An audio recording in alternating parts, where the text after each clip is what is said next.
Good afternoon, everyone. Every act of violence in a relationship is always an act of domestic violence. Those words, domestic violence, should have a decidedly ugly feel to them. Domestic violence is something I and our entire Miami-Dade community has worked hard to end. Understand the pain and the tragedy that domestic violence has always produced for the direct victims and for the indirect victims, such as children. That is why I'm proud to have originally created Florida's first felony domestic violence unit and have developed a basic prosecutorial approach aimed at combating domestic violence that is now used by prosecutors throughout Florida. Pain created by domestic violence is stunningly apparent when it leads to a tragic death of one of the partners. Violence brings us directly to the reason we are here today, which is the killing of Christian Ombumseli on April 3rd, 2022. He died in Unit 2201 of a residence located at 3131 Northeast 7th Avenue in the city of Miami. We are charging 26-year-old Courtney Clenney with one count of second-degree murder in Christian's death. She has been taken into custody in Hawaii. She has not yet been brought to court for a hearing, but when she does go for a hearing, she will at that time have the option to either waive or contest extradition. It is our understanding that her lawyers have stated that she will waive extradition. In the meantime, my extradition division has been working with the Hawaiian authorities, the U.S. Marshals, and the Miami-Dade Police Department to ensure a smooth process if she does decide to waive. If she contests extradition, the law requires her to be held in Hawaii with no bond, and my office would then seek an arrest warrant from the governor's office to bring her back. At this time, all the necessary steps are being taken as we speak for her return to Miami to be held accountable for this murder. With me today are the City of Miami Police Chief, Manny Morales, who all of us know does excellent work for our City of Miami, his Assistant City of Miami Police Chief, Armando Aguilar, to his left. I want to thank both of them and their department for the professional diligence that they exhibited in this case and for the partnership that we share. We have Gaddy Suralta, who is the U.S. Marshal of the Southern District of Florida. You all know he stood here many times by the side of those of us in law enforcement. He's always an extraordinary partner with all of us in law enforcement, who, by the way, in this case, overcame a number of challenges to secure this arrest. Marshal Suralta, he's right behind him. Gaddy Suralta played a pivotal role in connecting our law enforcement officers with the West Coast U.S. Marshals Fugitive Task Force to ensure that Courtney Clenney, who was over 4,700 miles away from Miami, will be able to stand before a judge here in Miami and face these charges. I'm very proud of Assistant State Attorney Khalil Queenan.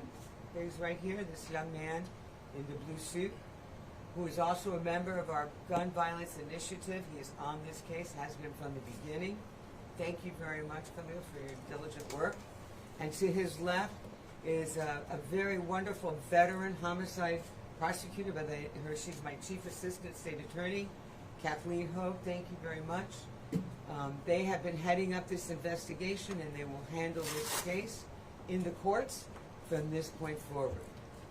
To my right, we have the very distinguished attorney, Larry Hanfield, who is the attorney for the family of Christian Ombumseli. And he has brought with him his clients, Christian's brother, Jeffrey Ombumseli, to his right, and his cousin, Karen Egbuna, who is the beautiful woman standing to their right. They're all here today to, all of us in law enforcement, want to express to you, as family members, our deepest sympathies for this tragic murder of your loved one. I also would like to thank and express my gratitude to the law enforcement community in Hawaii for their assistance in this matter, specifically the Hawaiian County Police Department and the Hawaiian County Prosecutor's Office. So let's talk about this case. The Chief Medical Examiner of Miami-Dade County determined that Christian's cause of death was a stab to the chest. Christian was stabbed as the knife punctured the subclavian artery in his right chest. If you look over here for just a second to either one of these screens, you will see get a good idea of how large that subclavian artery is within the human heart. The chief medical examiner further determined that the knife entered Christian's chest in a downward angle to the depth of 3 inches. In other words, the medical examiner has indicated that the fatal knife wound which entered Christian's chest was the result of a forceful downward thrust penetrating to the depth of over just 3 inches into that artery you just saw. You'll see there on those screens on either side how deep that 3 inches is. Doesn't sound like a lot, but it was certainly enough to kill him.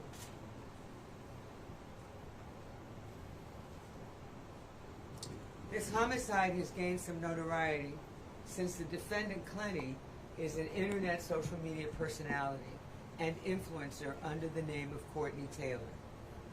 Evidence gathered during the investigation of Christian's death showed that since November of 2020, he and the defendant, Clenney, had been involved in an extremely tempestuous and combative relationship. As an example, it was learned that the security and building staff at the Miami apartment documented many incidents of loud arguments between the couple after they moved into the building in January of 2022. Tenants as far as 2 floors above, in an apartment 2 floors above, were making complaints to security and building management about the noises and the ruckus. This problem had, in fact, had the building management moving toward evicting the couple from the building because of these many noise complaints. From the apartment elevator building, you will see that on February 21st, 2022 incident, a month after the couple moved into the building. So let's play that video if we could now. If you look at either screen, you will now see the video.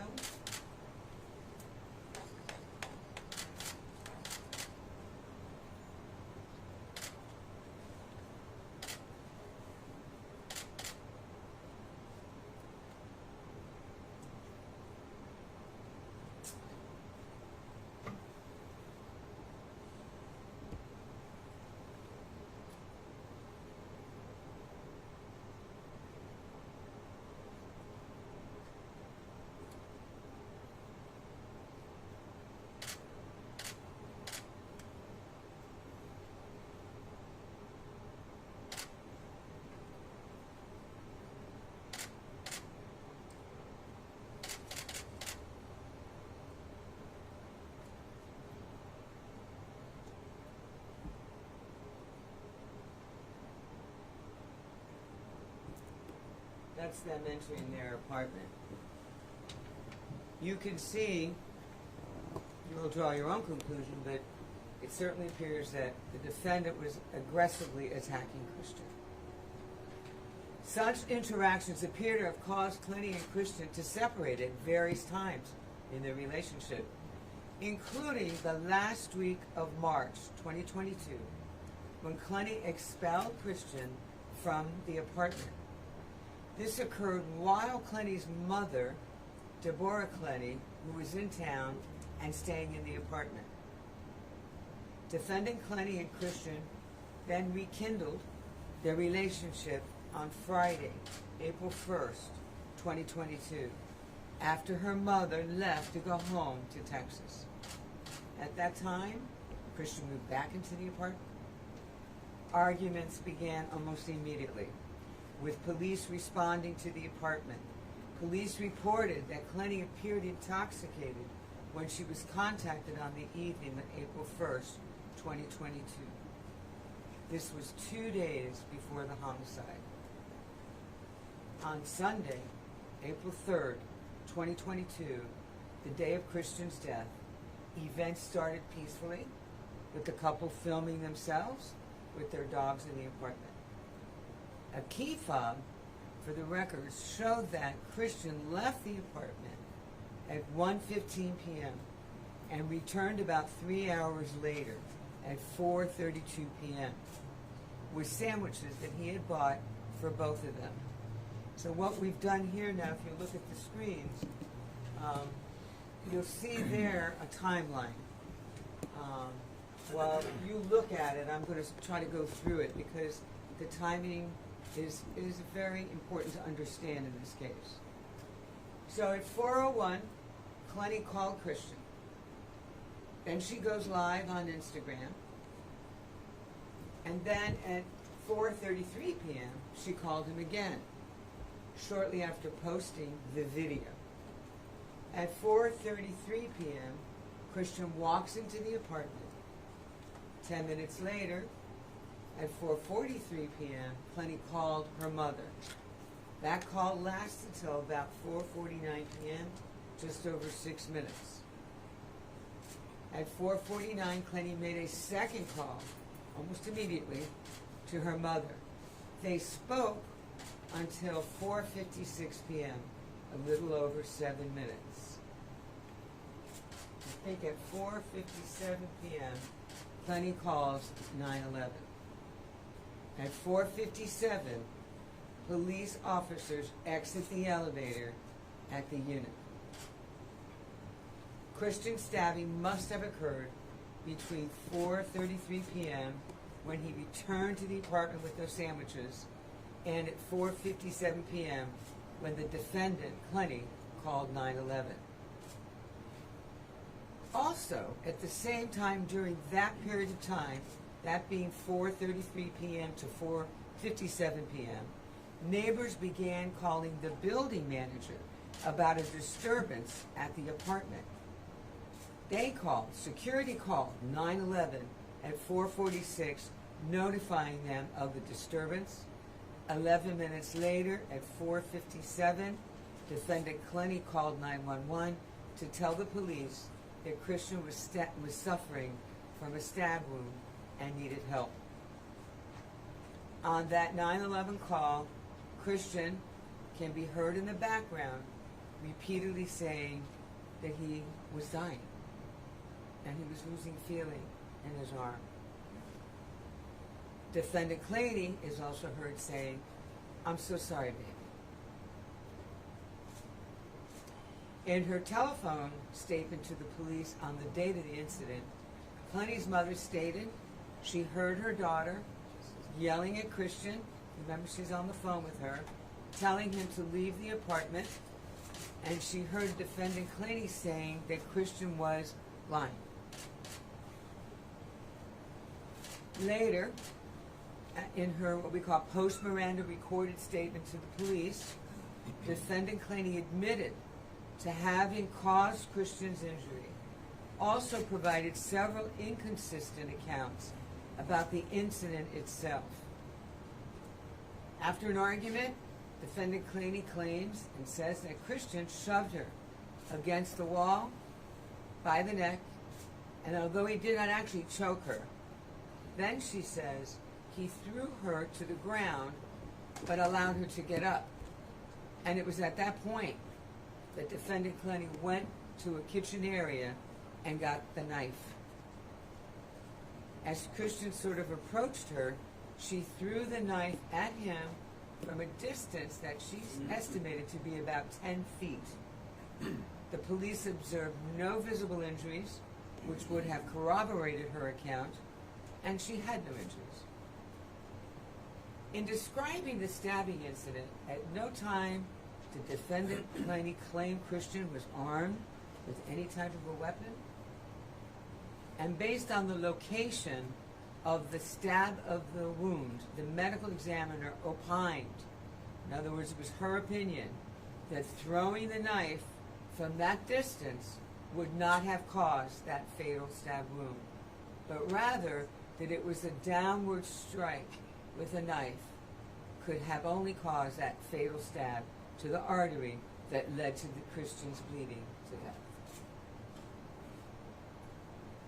The violent and toxic 2-year relationship of Christian Obumseli and Courtney Clenney did not have to end in tragedy with Christian's murder as a victim of domestic violence. Personal relationships should never involve domestic violence. And make no mistake about it, domestic violence is a crime no one should tolerate. Men are often, unfortunately, unwilling to come forward as victims of domestic violence, or of intimate violence, that is sometimes called.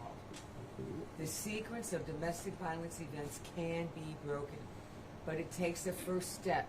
That first step needs to be taken. If anyone is caught in a domestic, dangerous, violent situation, please know that there's a strong, huge safety net of resources and shelters in this community that are available. If you are, of course, in an emergency situation, you've got to call 911, but you can also call your state attorney's domestic violence resource line. It's available 24/7, days a week at 305-547-0140. We can and we want to help. If you're in need of shelter or services, you can call Miami-Dade County Coordinated Victims Assistance Center helpline for assistance at 305-285-5900. And you'll see up on their screens, there is a QR code. Any one of you can just, that's watching this, you can just put your phone with the camera app right on that QR code, and it will immediately go into a domestic violence resource line for you. So at this time, I'm going to ask our distinguished Chief of Police, Manny Morales, to come and say a few words. Thank you. Thank you, Madam State Attorney. Good afternoon, everyone. This was an extremely difficult investigation, an extremely challenging situation to be in. I want to first give my condolences publicly to the Obumseli family. And I know it's kind of tough pill to swallow when it takes this length of time to try to bring justice, at least to this chapter of what is going to be a long saga. However, I do have to give credit to the men and women from the homicide unit that diligently worked the case. And I want to remind everybody out there, right, that whether it's domestic or any other type of violence, the Miami Police Department will not stand by on the sidelines. The Miami Police Department will come to the aid of the victims and do everything within our power to get justice for them. And I would be remiss if I didn't thank our partners at the U.S. Marshal Service that brought the defendant into justice. And we'll be here to support every step of the prosecution, and with capable personnel from the State Attorney's Office, we're looking forward to a successful prosecution in this case. Thank you. Thank you so much, Chief. And at this time, we'd ask Larry Hanfield to please say a few words on behalf of the family. Thank you. Thank you very much. On behalf of the Obumseli family, Jeffrey and Karen, who flew in from Dallas and Houston, Texas, respectively, this is a day that they only hoped for. It's very, very sad, and they are dealing with the pain as we speak. But I want to personally thank the State Attorney's Office, Kathy Fernandez-Rundle, who is a tremendous treasure to this town, for once again showing the type of leadership for every citizen for Miami-Dade County. And the leadership of the City of Miami Police Department for their commitment to bringing this day into reality, as well as the U.S. Marshal's Office for bringing to justice the arrest of the defendant. We always believed that with a thorough and fair investigation that this day would come into reality. This is such a relief for the family, but it gives restored hope that even though delayed, justice will still come.